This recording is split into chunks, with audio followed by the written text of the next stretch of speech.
Si vous voulez parler couramment l'anglais, il est extrêmement important de maîtriser la conjugaison, n'est-ce pas? Et c'est pourquoi j'ai commencé à faire cette série sur la conjugaison en anglais. D'abord, j'ai fait une vidéo qui résume les 12 temps en anglais. C'est une vidéo de seulement 22 minutes max. Il faut nécessairement que vous regardiez cette vidéo. Et j'ai également déjà fait une vidéo sur le simple present, simple past, simple future, present progressive, past progressive, future progressive, present perfect, past perfect. Et aujourd'hui, on va voir le future perfect. Hello everybody, it's Coach Joe, your English coach. So, what is the future perfect and how to use it? That is the topic of today's video. The future perfect is not a conjugation that I hear a lot of francophones use. C'est une conjugaison que j'entends très rarement les francophones utiliser. Très rarement. Même les niveaux avancés. Pourtant, c'est une conjugaison qui est extrêmement importante si vous savez exactement ce que ça signifie et comment l'utiliser. So, today, I will literally explain in such a simple way how to use the future perfect so that you can start inserting it in your daily conversations. All right, so as always, I have two verbs here, the verb to have and the verb to be. The verb to have, affirmative form, I will have had. Okay, so it's I plus will plus have. So we have two auxiliaries here. We have the modal auxiliary and we have the regular auxiliary. So they do not change. Okay, so in other words, in the third person singular, do not say he will has had. No. You keep will have, will have, will have, will have. That is the reason why the arrow goes all the way down. Vous voyez comment c'est simple. Vous prenez exactement tout ça et vous descendez ça. La seule chose qui change, c'est les pronoms. Hein? That is all. You see how simple that is? Negative form. I won't have had. You won't have had. He won't have had. Same thing all the way down to day. Okay, so it is very simple to conjugate, and shortly we will see in what situation to use it and how to use it exactly. Here you contract the won't. Don't contract the have. Don't say I won't, haven't. No. Don't say I will, haven't either. So it is not I won't, haven't had. It's I won't have had. It's not I will, haven't had. It's I won't have had, you won't have had, he won't have had, she won't have had. Ce n'est pas she won't has had. All right? La forme décontractée entre guillemets, c'est-à-dire le not, n'est plus soudé au will. C'est I will not have had. All right? All the way down. Vous voyez, c'est tellement simple, n'est-ce pas? C'est aussi simple que le présent simple de l'indicatif. Vous voyez? D'ailleurs, c'est même plus simple que le présent simple de l'indicatif parce qu'on l'utilise seulement que dans une seule situation. Or, le présent simple de l'indicatif, on l'utilise dans 4 ou 5 différentes situations. Ici? Alright, so, jusque-là, je sais que c'est du chinois pour vous parce que vous dites, ok, je comprends la syntaxe, mais comment l'utiliser, quand l'utiliser, pourquoi l'utiliser? On va voir ça tout à l'heure, patientez. Alright, so, here, the interrogative form. Will I have had? Donc ce will passe ici, le I vient ici, c'est tout. C'est pas le will have qui passe ici. Ce n'est pas will have I had, non. C'est will I have had. Will you have had? Will he have had? All the way down, ok? Est-ce que vous pouvez bien voir ça? C'est will. Donc ça c'est un I. Ok. All right. Now, interrogative form, c'est la forme la plus compliquée pour les francophones, la forme interronégative, surtout lorsque on décontracte entre guillemets l'auxiliaire. Voyons d'abord avec l'auxiliaire contracté, ce will devient want. Tout comme ce will est devenu want, ce will devient want, c'est won't I have had. S'il vous plaît, ne changez rien ici. Ok? Cet ADN reste exactement comme ça. C'est juste celui-ci qui est modifié. Won't I have had, won't you have had, won't he have had, won't she have had, won't it have had, won't we have had, won't you have had, won't they have had. Lorsque vous décontractez l'auxiliaire entre guillemets, lorsque vous décontractez cela, c'est-à-dire vous séparez le will du not à la forme interrogative, le not passe à droite, toujours à droite du pronom. Will I not have had, ok? Immédiatement après le pronom, ça ne vient pas après le have. Donc ne dites pas will I have not had, non. Will I not have had, will you not have had, ainsi de suite. All right, now let's talk about the verb to be. Pourquoi le verbe to be? Parce que si le verbe have, le passé simple est le past participle, donc le passé simple est le participe passé du verbe have, c'est had. Donc c'est have, had. D'abord, si vous n'avez pas encore regardé ma leçon sur les 134 verbes irréguliers en anglais, vous ne savez pas ce que vous ratez parce que c'est la base de la conjugaison. Les verbes irréguliers, c'est la base de la conjugaison. Vous ne les connaissez pas, il y aura beaucoup de conjugaisons que vous ne pouvez pas faire. Vous comprenez? Parce qu'ils se basent toujours soit sur le passé participe, le participe passé ou bien le prétérit. Donc, il vous faut connaître, maîtriser, mémoriser les verbes irréguliers. All right?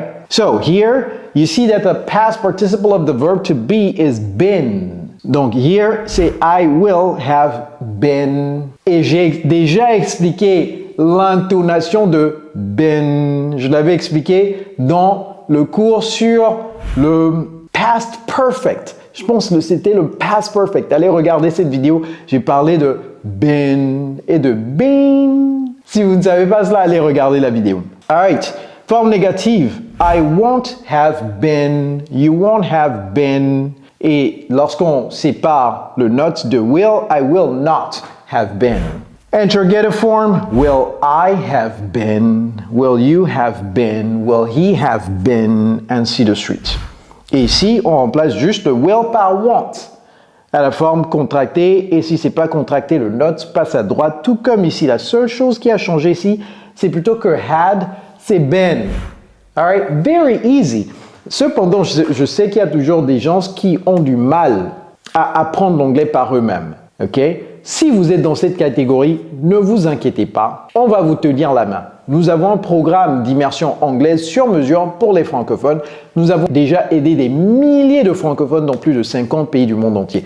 Si vous êtes intéressé à augmenter exponentiellement votre valeur sur le marché de l'emploi à travers l'apprentissage de l'anglais, n'hésitez pas à remplir le fichier. Dans la barre de description, il y a un lien là-bas. Mettez votre contact. Je vais vous donner plus d'informations sur notre programme d'immersion anglaise. Now, let's talk about when we use the future perfect pour que, une fois pour de bon, vous compreniez exactement comment ça s'utilise. The future perfect is used for an action finished in the future before another one happened. What? Okay, so here, je vais changer ça et je vais mettre S à la fin.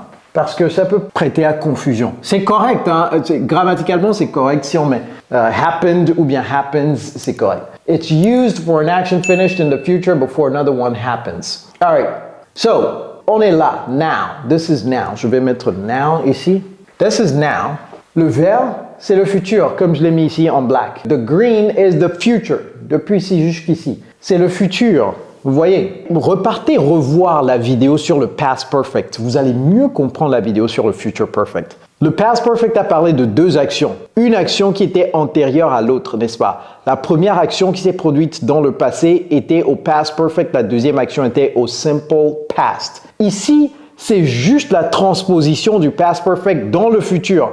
Si ça, c'était une géométrie de l'espace, j'allais vous dire tout simplement que le past perfect, c'est ici, et la transposition, la translation dans le futur, c'est le future perfect. Vous voyez, le past perfect est ici, et lorsque ça fait ça, ça fait ça, ça fait ça, ça fait ça, ça fait ça, et ça se couche exactement sur cet axe X, ça devient the future perfect.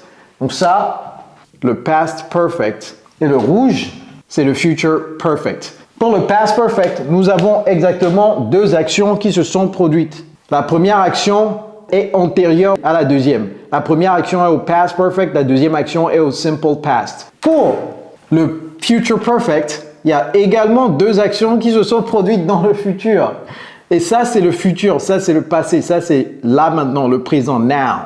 C'est ici. Vous voyez, ça, c'est le présent. Donc, cette action est au future perfect. La première action et la deuxième action est au simple present. Ça fait du sens, n'est-ce pas?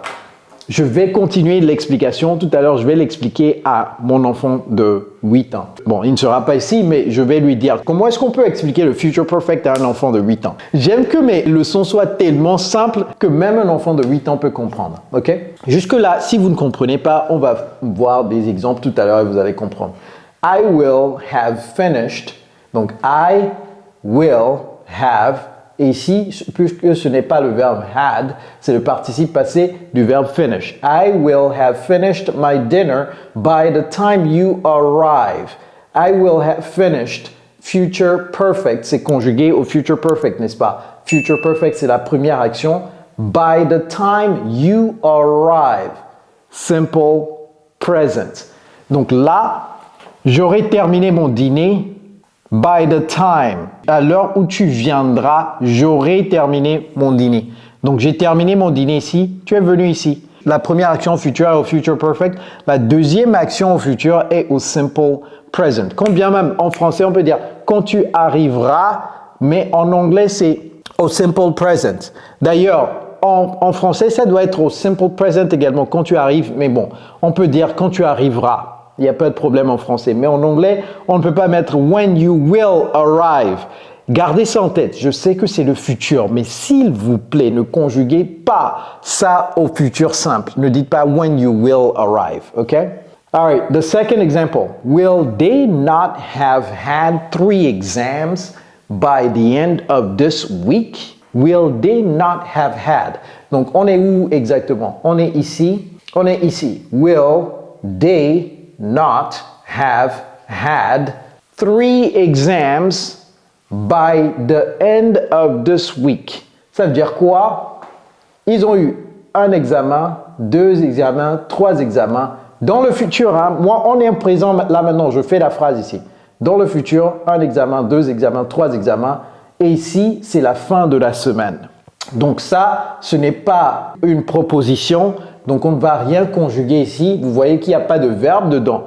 Mais c'est avant qu'une autre action ne se passe. L'autre action, c'est quoi? La fin de la semaine. Comment est-ce qu'on peut insérer un verbe ici? On va tout simplement dire will they not have had 3 exams by the time the end of the week comes? By the time the end of the week comes. Ou bien by the time the end of the week is here. Et là, on utilise le verbe être, conjugue ça au présent simple de l'indicatif is. Vous voyez, très simple, n'est-ce pas? Maintenant, essayons d'expliquer ça à mon enfant Cody. Je vais dire, Cody, tu sais, le future perfect, c'est comme si tu étais dans une machine supersonique et que cette machine te téléporte dans le futur tellement rapidement que maintenant tu peux regarder derrière et voir les actions qui se sont produites également dans le futur. Oui, donc c'est-à-dire que tu es là, mon enfant Cody, tu es là, cette machine supersonique te téléporte dans le futur. Maintenant tu es arrivé ici. Maintenant tu regardes derrière toi et que tu vois les actions qui se sont produites. Et il y a 2 actions qui se sont produites. Il y a une action qui s'est produite juste proche de toi. Il y a l'autre action qui s'est produite avant cette action-là. Donc lorsque toi tu es ici, mon enfant, et que tu regardes derrière toi, l'action qui est vraiment proche de toi là se met au simple present et l'action qui s'est passée antérieurement à cette action se met au future perfect. Donc mon enfant Cody, je te donne un exemple très rapidement. By the time you finish school, your sister will have eaten her snack. Là, je suis ici avec Cody. Je lui dis, au moment où tu termineras ton école, tu termines ton école ici, ta sœur aura mangé son goûter. Donc, ta sœur est ici, elle a mangé, elle a fini de manger ton goûter. Tu as terminé ton école ici, tu vois? Donc, elle a fini, dans le futur, elle a fini son goûter et 1 heure, 30 minutes, 1 heure, 1h30, 2 heures. Et après, 2 heures de temps après son goûter, tu as terminé ton école, tu reviens à la maison et elle t'a dit « J'ai déjà pris mon goûter, j'ai déjà mangé mon goûter. » Vous voyez? Ou bien je lui dis « Mom will have baked a yummy cake by the time you get home. » Donc, Mon fils est ici, elle dit, est-ce que maman va faire un cake ou pas? Je lui dis, oui, elle va faire le cake. Il dit, mais quand? Je lui dis, ne t'inquiète pas. Lorsque tu reviendras à la maison, ici, ça sera déjà là. The cake will already be there for you. Donc, the cake was baked here. You finish school and you get home here. Make sense? So this one is in simple present. By the time we, en fait c'est we, c'est pas you. By the time we, donc peut-être on parle de nous trois ou nous deux, etc. We get home, simple present. Our mom will have baked, which is the future perfect. Makes sense, right? I hope that you understand how to use the future perfect. Et cette expression est une très belle expression à utiliser avec the future perfect, by the time, ou bien by the something. Okay, by the time. S'il y a un verbe dedans, c'est by the time. S'il n'y a pas de verbe, c'est by plus something. Donc je vais juste souligner ça. De mettre by, ok? S'il n'y a pas de verbe dedans, c'est by quelque chose, by un moment donné, ok?